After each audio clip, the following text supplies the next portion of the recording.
don't know about you, but my son loves to play games on my phone right here, the iPad, laptop, TV, you name it. And sometimes it's a struggle for my husband and I to figure out which games are appropriate for him to be playing at his age. And here to help us out is Michael Brown, professor of game design at UNM. Thanks for coming in, Michael. Oh, thank you for having me. Okay, so this is really, I think, useful information, especially for you parents, because all kids love games these days. Right. So when you go to a store, let's start off from the beginning.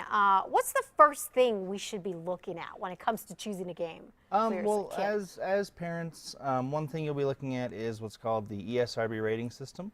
Okay. It's the Special rating system for. Right. It's very similar like the movie rating system with PG, 13, Rs, and all of that stuff. And that's one of the first things to look at.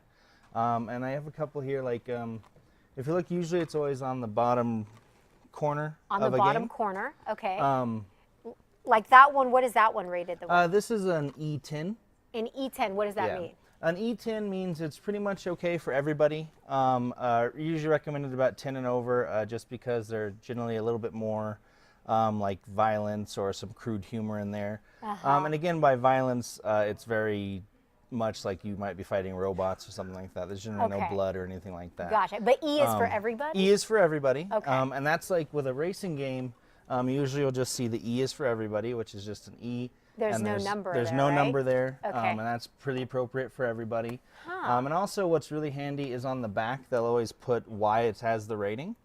So they'll put like, this has some comic mischief in there for some like dialogue and stuff like that. And then you kind of go up like to where you get into the teen ratings.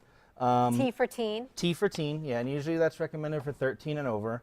Okay. And that just has more, usually some possible simulated blood, a little bit more violence, stuff like that. And For then, the of older course, kids, guys. For the older kids. For the older kids, and then you get into the mature ratings, which is for yes. 17 plus. Okay. And mature ratings will generally always have a lot more blood and gore. Usually they'll have strong language, possible alcohol, drug usage as well. Yeah. Very similar to an R rating. Gotcha, gotcha. Okay, well, you know, let me ask you this. I have a toddler at home. A lot of our viewers have toddlers. You know, what would you suggest for like a 4-year-old, let's say? For toddlers, and like I have a 3-year-old and a 2-year-old as well, and they love their iPad. Yeah. And usually what they have is they have a childhood rating. It's a C. And that's C. usually fantastic for really young kids. It'll be like number games, alphabet games, and stuff like that. Very learning based. Yeah, usually they're really learning based. I have two on my iPhone here. Let me ask you what you think. I have parking. It's like a parking game, and hill climb. He loves those two. Yeah, harmless? Yeah, very harmless. Okay, yeah, good. Very harmless.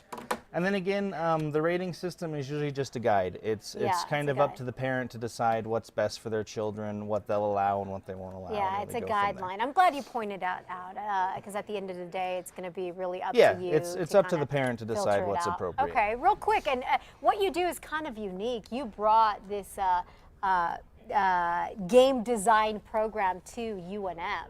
Yeah, I brought it to UNM from, I started it in Las Cruces at DACC, and then, continued it here at UNM when we started in August. And what I find fascinating is that Michael has, you have a game that is coming out. You designed a game that's coming out in May. Yeah, we have our own independent studio. It's called 8 Red Pixels, and we actually have a game coming out this May for the PlayStation 4. That is awesome. Congratulations on that. Thank We're you. going to have you back on the show in May. Excellent. To talk about that. For sure. Well, thank you so much for the advice. Thank you. I'm glad I'm on the right track here. For more information on this, please go to our website, CASA.com, and click on the CASA blog.